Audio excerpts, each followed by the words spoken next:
brewing Coral Gables. I'm Mike Biana, and this is Coffee Talk.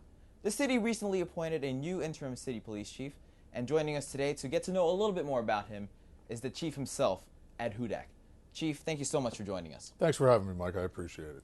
All right, well, the city at large wants to know more about its new police chief. So why don't you tell us a little bit more about yourself? Well, I actually came down to South Florida in 1979. I was recruited by then Lou Saban, and I played football at Miami for Howard Schnellenberger. So that's how I ended up in Coral Gables. Spent 4 years there, and after I got done my playing days, I continued to work on my education at the University of Miami as one of their police officers for 4 years.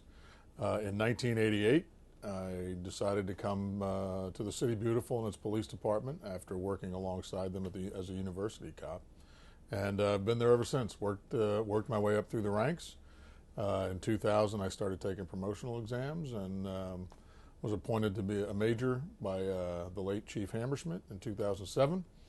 I've been in the patrol division, the specialized enforcement division, until my appointment by the commission to the interim police chief post. And now you're here. Here I am. Glad to be here. You've been entrenched now in the city of Coral Gables for quite some time, like you said, dating back to your time at the University of Miami. So you really care about this community. Well, it is, and I do. And I think what I've said to a lot of the residents, my boss, the interim city manager, as well as the commission, is if you really look at it, I've never actually owned a home in Coral Gables, and a majority of our officers don't live. I mean, I could probably tell you there's 3 or 4 that live in Coral Gables. But if you look at how much time we spend as employees, and this isn't just the police department, it's everybody, but how much time we spend in the city, we've really grown up here.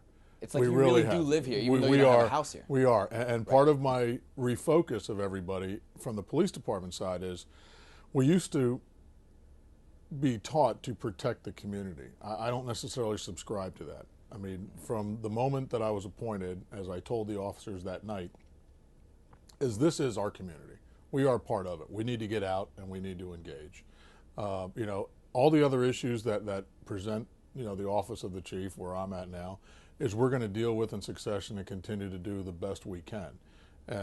But my main focus for the officers is to become part of this community. That, our residents pay a lot of money in taxes, and what their expectations are not unreal as far as I'm concerned. And I think the officers and the men and women of the department, as well as the civilian employees, are really committed to serving the people.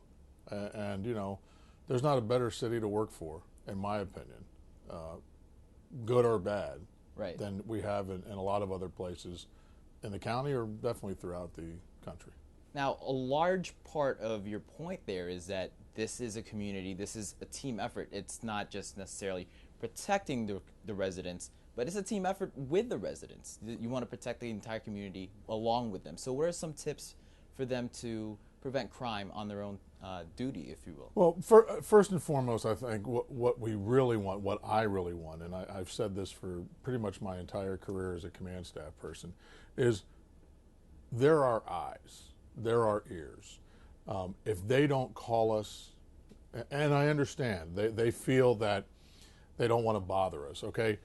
The officers and I get paid a lot of money to be bothered, and we're never bothered. I mean, they see things that don't look right in their community. They need to call us because that gives us the legal authority to stop anybody who's in their neighborhood that they think doesn't belong. And that doesn't necessarily mean everybody's going to get arrested. But we have found through the Crime Watch program that as the communities come together and meet with us and they get to know each other, they start looking out for one another. And this does resonate through the criminal community. I mean, I want the criminals to think twice before they come into Coral Gables. Right. Not just because of its police department, because its citizens are constantly being vigilant. And alert. Absolutely. I mean, we had success stories already where somebody saw a young lady walking down the neighborhood who didn't belong. She called us, we identified her, but then we continued to watch her. We watched her break into 2 houses and then arrested her. And we cleared a lot of other cases. These are the kind of success stories that the police department wouldn't necessarily be able to do on its own. But with the active community involvement, it's a successful outcome. It takes people up. I mean, I told everybody, this is a pass-through oasis. Everybody in Dade County at one point drives through Coral Gables. And so do the bad guys, and we realize that. So we need everybody to look. I think there's going to be a balance in technology and us being out in the community. And that has been my focus, in the first 3.5 weeks that I've been in charge. So we're talking a lot about the community being extra ears, extra eyes for you, and that was one of the focuses for you, is to make sure that everybody's alert. What are some of the other focuses that you have now that you are the chief of police? Well, I think that we have to find a balance again with the technology. I think there's a lot of policing technologies where ideally we'd like to be places before the crime happens. And I think in using some of the tools that we have in place already, maybe adding to some of that, we're going to be able to put our resources where we want. But again, it starts with the people in the community. We have to be in the community to use those resources. And I think we're going in that direction, just in a short amount of time. We have a very proud employee force throughout the city. I've already met with the guys that work in sanitation and the girls that work in sanitation, and I met them before they went out, because that's more eyes and ears. I mean, they go into everybody's backyard. Right. So they know who doesn't belong, and they're in radio contact with the police officers. So we can talk amongst ourselves to better help us respond. If I could put a police officer on every corner, You would. I would. That's just not cost effective, and it's not feasible. Right. The only statistical data that I'm going to be satisfied with if we have 0. That's not a reality. But every one of those statistical numbers to me is a victim, and to the officers is a victim. Yeah, they're not numbers. These are These are people. Right? These are people. These are visitors. These are business owners. They're residents. Their kids going to school, and that's part of our community that we have to protect. So we have officers and employees that have students going to school here, and that's like our families here. And I think really we're getting into that direction where people are starting to view the citizens as part of our family, and that's my goal. That's one of my big things that I want to impart to the officers, because that's my philosophy. You talk about that number 0, and like you said, it's not feasible to have completely 0 crimes here, but your goal sounds to me like you want to prevent as opposed to just react. We need to prevent. We need to get everybody to be empowered to do those things. I've said this in public before, and I've talked to a lot of homeowners groups where, a little bit of paranoia goes a long way for personal protection. And I tell people, if the hair on the back of your neck stands up and you feel you need to call, we want you to call. The days of having one phone in a house with a magnet on the refrigerator for the police department is long gone. Everybody has their own phone number. Right. And as I've told them, look, I'm 6'4", I carry a gun for a living. But the one thing I never even go to the edge of my driveway to get my mail without is my phone. Because that's what we have. So we want everybody to put the non-emergency number in their phones, and then let us decide whether it's an emergency or not. I mean, I think the commission has done an outstanding job in the recent weeks to change the alarm ordinance to help get us there faster. Again, to start looking at reinstituting the citywide anti-crime committee, which I think that's going to bring people from all different parts of the city directly access to me and to my command staff to talk about how we can better approach situations and how we can roll out better ideas to work together. That being said, just call us and we'll let you know, how we respond to what it is. If they think it's suspicious, then we're going to assume it's suspicious. And that's what we've been working on. You want to err on the side of, just in case, go ahead and call the city police. I think so. Listen, and again, some people think that because they call us, somebody's going to go to jail. That's not necessarily the case.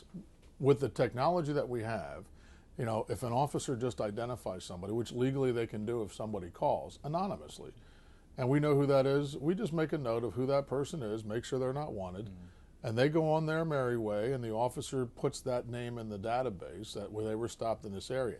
And if something does happen, then we know who to go back to. And that's what we're looking for. We just want to know. If somebody hears an alarm and they see a car there, call us. We have a great response time. On average, it's under 8 minutes to non-emergencies, 3 minutes for emergencies. Those are our averages, and I constantly watch those. If somebody's house alarm goes off, it's not necessarily an emergency. But if somebody's house alarm goes off and the neighbor sees a truck parked in front of a house or something like that and calls us, that completely changes the dynamic of how we respond. So then it's much faster. Then we kind of expedite how we get there, and that's how we're going to catch people. Right. So you're always checking in on people. You're roaming around the neighborhoods. I think that's probably a misconception, is that you haven't been doing that. So tell us more about how you patrol the neighborhoods. Well, I think the call, and I heard it loud and clear as I told the commission, is they want more visibility. And there's really no way for me or anybody to quantify what the visualization of a marked police officer does driving around the neighborhoods, because I really can't tell you how many crimes it deters. I will tell you this. The residents feel safer seeing us because they know. It's like calling a suspicious person. Once we tell them, no, it's okay, then they know they're okay. So what I've told the officers has been very simple. I know that every interaction you have with a civilian or a citizen or a visitor, they're going to remember for the rest of their lives. Because if I asked you right now, every time you ever got stopped, because I heard about your driving, every time you got stopped, you could tell me the interaction with the police officer. Yeah, I could. So every time, my officers, our officers, myself included, have an interaction with somebody, they're going to remember that for the rest of their lives. It's a 5-minute encounter for us. We have to do a better job, and I think we are, of engaging everybody to knowing that we care. I'm going to be out there. I'm out there already. Just, not so much to promote the department or to promote my philosophies, but people need to feel good about who is running the show and who is protecting them and their families. Well, if I may say so myself, you are well liked, you are well known in this community, so it's really encouraging to be able to see you out there. Now you are in charge of the fine men and women in blue here in the city of Coral Gables. So, what is the biggest asset of the police department here?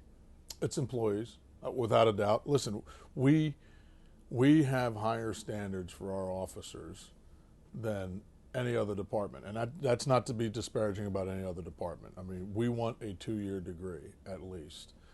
We want them to continue to better themselves. The struggles with that is, one of my biggest priorities right now is to hire the officers, but not just the officers. I need the people that answer the phones. I need the people that write the reports, because the days of us just writing everything out is now all computerized. Right. So, I mean, we really need little IT people in our records section to process all the information we can. That's a priority. However, I'm not one to lessen our standards just for numbers. I mean, we are very selective. We have to pick up the vacancies that are there. Now, the commission's been very instrumental in allowing us to use those dollars so we can continue to supplement our officers on the street for that visibility issue.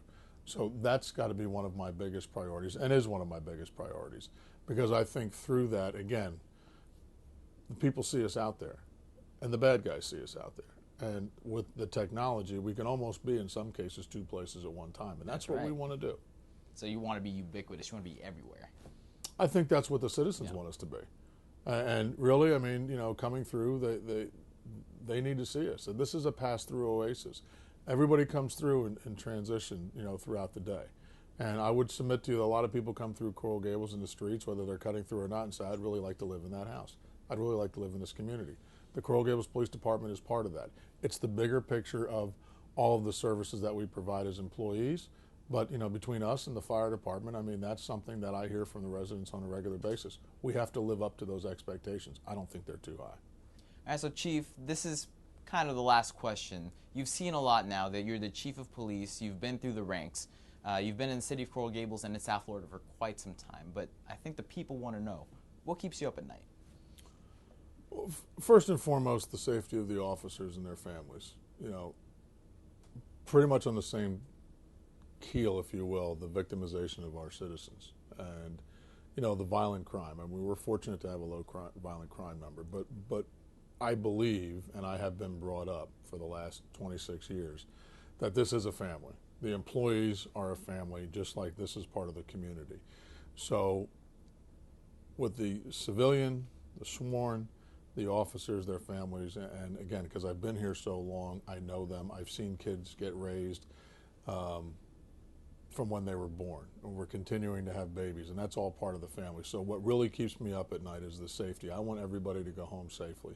I've lost friends in this job, I understand, and as do all the people that take on this noble profession, as my wife and I have told our children, is that it is a calling, and it's not just an officer, an entire family. This week I swear in, 6 more officers, and our family's getting a little bit bigger. And, as we retire, I mean, there's a great feeling of pride when somebody makes it and is able to walk away and made a difference in people's lives. So the biggest thing is everybody's safety. Chief Hudak, thank you so much for joining us today. My pleasure. Thanks for having me. Once again, that was Interim Police Chief Ed Hudak. This has been Coffee Talk. We'll talk to you soon.